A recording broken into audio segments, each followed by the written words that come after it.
एक समय की बात है। घने पेड़ों और ऊंची पहाड़ियों से घिरे एक शांत गांव में 25 साल का एक युवक रहता था। उसका नाम था आरव। आरव बहुत प्रतिभाशाली था, लेकिन उसका मन कभी शांत नहीं रहता था। सुबह से लेकर रात तक उसके दिमाग में हजारों विचार आते रहते। कभी वह अपनी पुरानी गलतियों पर पछताता, तो कभी भविष्य की चिंता उसे अंदर ही अंदर खा जाती। रात को जब पूरा गांव सो जाता, तब भी आरव की आंखों में नींद नहीं होती। वह छत की ओर देखता रहता और खुद से सवाल करता, क्या मैं सही रास्ते पर हूं? क्या मैं कभी सफल हो पाऊंगा? लोग मेरे बारे में क्या सोचते होंगे? धीरे धीरे उसका मन इतना भारी हो गया कि मुस्कुराना भी मुश्किल लगने लगा। छोटी छोटी बातों पर चिड़चिड़ापन, अंदर ही अंदर डर और बेचैनी। एक दिन गांव में खबर फैली, पहाड़ के उस पार एक पुराना आश्रम है जहां एक वृद्ध मार्गदर्शक रहते हैं।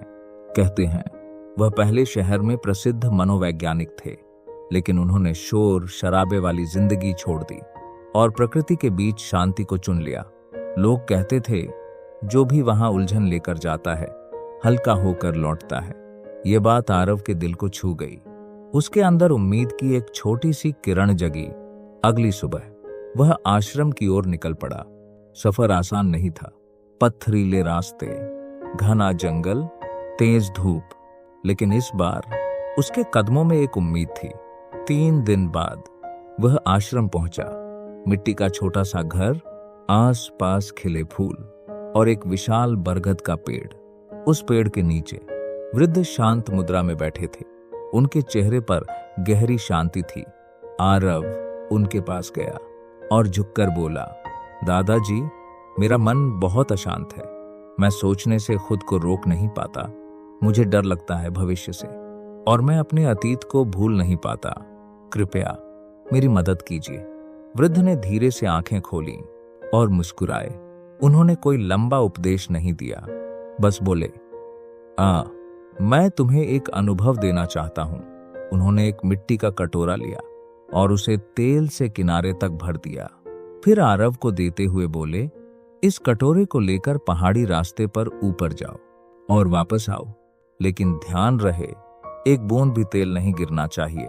रास्ता कठिन था, संकरी पगडंडी, ढलान, चारों तरफ हवा की आवाज, पक्षियों की चहचहाहट। लेकिन इस बार आरव की नजर सिर्फ कटोरे पर थी। हर कदम संभल कर, हर सांस संतुलित। उस क्षण न कोई अतीत था, न कोई भविष्य, सिर्फ वही पल था और उसका ध्यान। कुछ देर बाद वह वापस लौटा। दादाजी, एक बूंद भी नहीं गिरी। वृद्ध ने शांत स्वर में पूछा, जब तुम जा रहे थे, क्या तुमने हवा की ठंडक महसूस की? क्या तुमने पक्षियों की आवाज सुनी? आरव कुछ क्षण चुप रहा। नहीं दादाजी, मेरा ध्यान सिर्फ कटोरे पर था। वृद्ध मुस्कुराए। यही तुम्हारे प्रश्न का उत्तर है। जब मन वर्तमान क्षण पर टिक जाता है, तो डर के लिए जगह नहीं बचती, पछतावे के लिए जगह नहीं बचती, अनावश्यक विचारों के लिए भी नहीं। शांति बाहर नहीं मिलती। शांति तब मिलती है जब तुम इस पल में जीना सीख जाते हो। आरव की आंखों में हल्की नमी थी। उसे एहसास हुआ वह बेवजह अपने मन को भटकने दे रहा था। परिस्थितियां नहीं बदली थीं, लेकिन उसका नजरिया बदल गया था। सूरज ढल रहा था, आसमान नारंगी हो चुका था, पक्षी अपने घोंसलों की ओर लौट रहे थे। आरव ने गहरी सांस ली और महसूस किया उसके अंदर का तूफान शांत हो चुका है। उस दिन के बाद वह पहले जैसा बेचैन युवक नहीं रहा। अब जब भी उसके मन में अनचाहे विचार आते, वह खुद से कहता, बस इस पल पर ध्यान दो। और धीरे धीरे उसकी मुस्कान लौट आई, क्योंकि उसने जान लिया था मन को शांत करने का रहस्य हमेशा से उसके अंदर ही था।